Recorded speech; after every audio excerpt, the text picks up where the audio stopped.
अस्सलाम नाज़रीन, मैं हूं असद अली तूर अपने प्रोग्राम असद तूर अनसेंसर्ड में। आज आपसे जो दो ख़बरें शेयर करने जा रहे हैं। एक तो जो IMF वफद की जो साबिक़ वज़ीर-ए-आज़म इमरान खान से मुलाकात हुई है, वहाँ पर क्या गुफ्तगू हुई है, और जो अब अबूरी वज़ीर-ए-आज़म का मामला है उसमें किस तरह से जो उम्मीदवारान रेस में थे वो सारे एक मूव की वजह से नॉकआउट हो गए हैं। वो क्या कहानी है, वो भी बहुत दिलचस्प है। जबकि तीसरे जो हम आपसे शेयर करेंगे वो एक मेरा गुज़िश्ता रात एक निजी महफिल में एक जनरल साहब के बेटे से मुकालमा हुआ है, तो वो मैं आप लोगों से एक्सक्लूसिवली शेयर करना चाहूँगा। और ये वैसे तो ये इस किस्म की चिट चैट्स मेरी होती रहती हैं, ऑफ द रिकॉर्ड होती हैं इस किस्म की चीज़ें, लेकिन उन साहब की ये फरमाइश थी कि उन्होंने जो बातें मुझे समझाने की कोशिश की है, जो मेरे इल्म में इजाफ़ा करने की कोशिश की है, वो क्योंकि मेरे पास एक प्लेटफॉर्म है तो मुझे चाहिए कि मैं लोगों को भी वो पल्स ऑफ विजडम जो उनसे है ना वो बांटूँ, ताकि लोगों को पता चले कि उनको किस तरह से देखना चाहिए चीज़ों को और किस तरह से मतलब वगैरह वगैरह। तो वो मैंने कहा कि मैं अब ज़ाहिरी बात है मेरे पर ये जिम्मेदारी उन्होंने डाल दी है तो मैं शेयर कह देता हूँ। मतलब अब ज़ाहिरी बात है ना, अब तो उन्होंने हुक्म है, एक जनरल के बेटे का हुक्म है तो मैं तो उस पर अमल करूँगा। तो वो साहब मुझे मिले गुज़िश्ता रात, और जो उन्होंने अपना तारुफ करवाया, मैं उनका नाम और उनके वालिद का नाम जान के नहीं लूँगा, दैट इज़ समथिंग लाइक, छोड़ दीजिए। तो वो ऑस्ट्रेलिया से पढ़ कर आए हुए हैं, PhD इन मार्केटिंग उन्होंने की हुई है बकौल उनके, और वो इधर ही रावलपिंडी इस्लामाबाद में एक बहुत बड़ी रियल इस्टेट कंपनी, शायद उनकी अपनी है या उससे वाबस्ता है, कुछ इस तरह का उनका सीन था। अब पता है हमारे जर्नलों को सर्विस के दौरान भी ज़मीनों के रकबे की पड़ी होती है, रिटायरमेंट के बाद भी प्लाटों के पीछे भाग रहे होते हैं। तो वही काम उनके साहबजादे वो कर रहे थे। तो उन्होंने मुझे पहचान लिया। पहले तो उन्होंने प्रिटेंड किया कि शायद कहीं देखा है, मैं ज़्यादा नहीं आपको जानता। मैंने भी कहा शुक्र है नहीं जानते, बस ठीक है अब जाने दें। लेकिन फिर वो जो उन्होंने गुफ्तगू मुझसे शुरू की उससे मुझे आइडिया हो गया कि मुझे बहुत अच्छी तरह जानते थे, और शायद वो समझ रहे थे कि मैं क्योंकि एक जाहिल गवार और बेवकूफ़ इंसान हूँ, जैसे कहता है सिविलियन सुपरमेसी की जाहिलाना पोजीशन लेके खड़ा हुआ हूँ, तो मुझे समझाना चाहिए कि आप गलत तरफ खड़े हैं। तो उन्होंने मुझे कहा कि आप फ़ौज का साथ क्यों नहीं देते, जो असल पाकिस्तान में ताकत है, जो असल पाकिस्तान को आगे लेके जा सकती है। मैंने कहा भाई, आइन डिजोरे सिविल हुकूमत को कहता है, आप मुझे कह रहे हैं मैं डिफेक्टो क्योंकि उसके पास बंदूक है उसका साथ देने लग दूँ? मैं तो जो आइन कहता है मैं तो उस साइड पर खड़ा हूँगा। उन्होंने कहा नहीं, आइन कानून कुछ नहीं होता, आपको समझना चाहिए। मैंने कहा भाई फ़ौज के पास आइनी अथॉरिटी क्या है गवर्नेंस की, आप मुझे बताइए। उन्होंने कहा मैंने अभी गुज़िश्ता रोज़ आइन की एक क्लास पढ़ी, उसमें आर्मी चीफ जब चाहे सदर बन सकता है, वो खुद को सदर बना सकता है और वो फिर मुल्क चला सकता है, तो उसके पास आइनी अथॉरिटी है, आपको यही नहीं पता, आप खुद को सहाफ़ी कहते हैं। मुझे ना 2 सेकंड के लिए थोड़े चक्कर आए। मैंने कहा भाई कहाँ पे लिखा हुआ है आइन में, ज़रा मुझे दिखाएं। उन्होंने फ़ौरन अपना मोबाइल खोला, सर्च किया, उन्होंने कहा ये पढ़ें। मैंने पढ़ा। यकीन कीजिए उस मौके पर मैंने बड़ी मुश्किल से अपनी हंसी और जज्बात कंट्रोल किए। वो आइन की मुझे शिक पढ़ा रहे थे जो कहती है कि सदर अफवाज पाकिस्तान का सुप्रीम कमांडर है, सदर पाकिस्तान। मैंने कहा हाँ भाई ये तो उन्होंने कहा नहीं, ये कह रही है कि जो आर्मी चीफ है ना वो सुप्रीम कमांडर होता है, वो सुप्रीम कमांडर बन के खुद को सदर बना सकता है। मैंने कहा भाई आपने वाकई PhD ऑस्ट्रेलिया से किया, पढ़े इसका, आपको ये समझ नहीं आ रही है क्या लिखा हुआ है।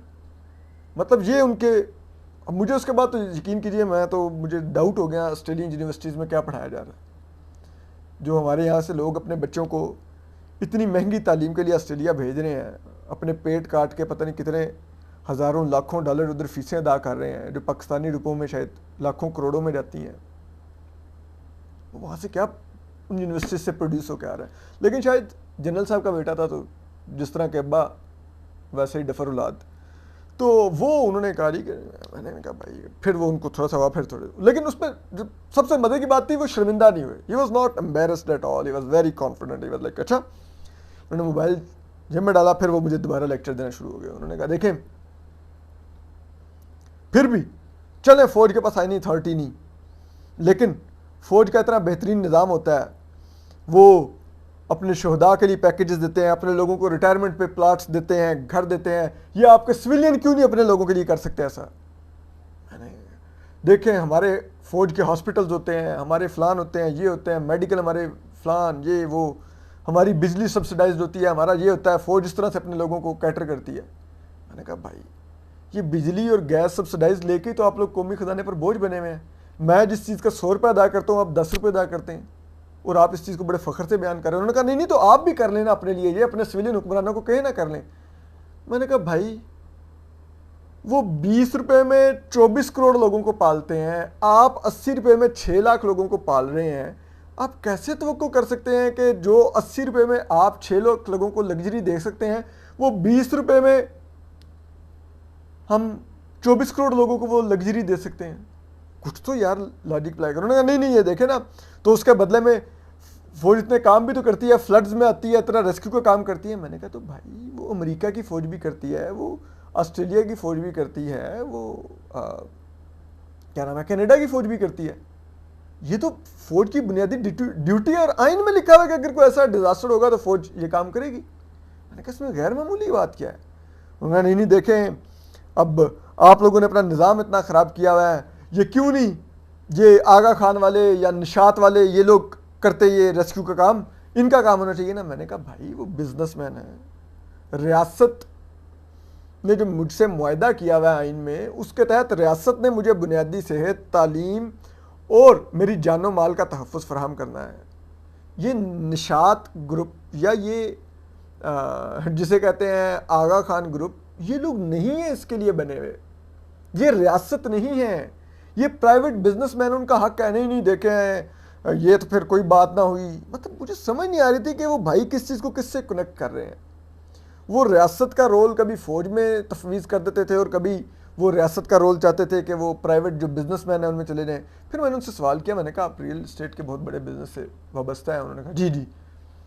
मैंने कहा अगर आपकी कंपनी कितना एक रेवेन्यू जनरेट कर लेती होगी महाना? उन्होंने कहा हम 1 करोड़ रुपए तक भी जाते हैं। मैंने कहा 1 करोड़ तक, माशाल्लाह। मैंने कहा तो अगर मैं आपको कहूँ कि आप उस 1 करोड़ रुपए में से आप तो 10 लाख रुपए में भी यशी से गुजारा कर सकते हैं, 90 लाख रुपया आप लोगों को दे दिया, बांट दिया करें, क्योंकि बहुत मुल्क के हालात ख़राब हैं, लोग गरीब हैं। मैंने कहा आप बांटेंगे? उन्होंने कहा नहीं, 90 लाख तो नहीं, लेकिन मैं कुछ ना कुछ तो दूंगा। मैंने कहा भाई, कुछ ना कुछ नहीं तो इस तरह तो फिर आगा खान के पूरे मुल्क में अस्पताल हैं, लैब्स हैं, जहाँ पे वो चैरिटी का काम करते हैं। मैंने कहा निशात वाले भी कहीं ना कहीं फ्लड रिलीफ का काम करते होंगे, दूसरे बिजनेसमैन भी कहीं ना कहीं करते हैं। तो मैंने कहा फिर आप कौन सा काम करेंगे? मैंने कहा यार ये तो नहीं नहीं, वो खैर वो काफ़ी, फिर वो जब उनको कुछ बात बन ना पाई तो फिर वो मुझे कहने लगे कि आप ना गलत बात करते हैं, आप गलत हैं, आपको पता ही नहीं किसी चीज़ का। अब मैं ज़ाहिर बात है कमज़ोर सा इंसान हूँ, कमज़ोर सा सहाफ़ी हूँ, मैं क्या उनको कह सकता था। और वो गुस्से हुए जा रहे थे। मैंने कहा सर, मैंने कहा बराए मेहरबानी, आप तो आइन की शिक का तर्जमा नहीं सही पढ़ सकते, तो आप अब प्लीज़ मुझे लेक्चर तो ना दें यार। मैं कवर ही सुप्रीम कोर्ट करता हूँ, मिलिट्री इस्टेब्लिशमेंट करता हूँ, मामूली सा सहाफ़ी हूँ, छोटे मोटे काम करता हूँ, तो इतना तो मैं गलत नहीं हूँ यार, थोड़ा सा मुझे मार देने। उन्होंने कहा नहीं नहीं नहीं, आपको पता ही नहीं है। और फिर वो उठकर जाने लगे। तो उन्होंने मुझे कहा कि जो मैंने आपसे बातचीत की है ये आप लोगों को बताएं, लोगों को पता होनी चाहिए। मैंने कहा जी ठीक है, मैं बिल्कुल अपने व्यूवर्स को बता दूंगा कि जनरल साहब के बेटे कह रहे थे कि ये होना चाहिए मुल्क में। तो खैर एनीवे, अब जो असल कहानी है वो है कि इमरान खान साहब से आईएमएफ का वफद जाके मिला है। ये बहुत गैर मामूली बात है कि पहली दफ़ा पाकिस्तान की तारीख में आईएमएफ ने जाके पाकिस्तानी पॉलिटिकल पार्टीज से मुलाकात की है और उनसे ये एश्योरेंसेस मांगी हैं कि आप ये जो हम $3 बिलियन का जो एक ट्रांजिशनल पीरियड का एक बेल आउट पैकेज दे रहे हैं, आप इसको सपोर्ट करेंगे और इसकी इम्प्लीमेंटेशन में रोड़े तो नहीं अटकाएंगे। इससे पहले हमेशा तारीख में ये होता रहा कि आईएमएफ के वफूद जो होते थे वो बिजनेस कम्युनिटी से ज़रूर मिलते थे, हुकूमत के अलावा वो सिर्फ बिजनेस कम्युनिटी से मिलते थे कि समझ सकें कि किस किस्म की पाकिस्तान में बिज़नेस का क्या एनवायरनमेंट है, क्या रिफॉर्म्स होनी चाहिए, जो बिजनेसेस हैं उनको मुतासर ना करें बल्कि उनके लिए मज़ीद मौक़े पैदा करें फलने फूलने के, और उसमें आईएमएफ का प्रोग्राम भी चले।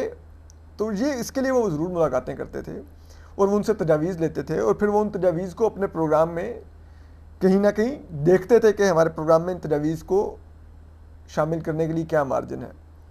लेकिन ये तारीख में पहली दफ़ा हुआ है कि वो सियासी जमातों को जाके मिल रहे हैं और उसकी वजह माशाल्लाह से इमरान खान साहब हैं, जो पिछले 10-11 माह से 1-1.5 साल से एक ऐसी मुहिम चला रहे थे कि उसने पूरी मईशत को धर्म भरम कर दिया था और मुल्क में एक ऐसी गैर यकीनी की फ़ज़ा पैदा कर दी थी कि आईएमएफ और दोस्त ममालिक पैसे देने को तैयार नहीं थे, क्योंकि उनको समझ नहीं आती थी कि इस हुकूमत जो अभी हुकूमत है ये तो बचती नज़र नहीं आ रही, तो हम इससे एक ऐसा प्रोग्राम कमिट कर दें जिस पर अमल दरामदी ना हो सके। आगे पता नहीं मार्शल लॉ लगे या इमरान खान वापस आ जाए और इमरान खान पता नहीं इस टाइम किस और स्टेट ऑफ माइंड में है, वो कुछ और शुरू कर दे। तो वो सब लोग बहुत उस गैर यकीनी की सूरत हाल में, कोई भी आप सोचिए ना, अगर आप बिजनेसमैन हैं, आपको $1 अरब देना है,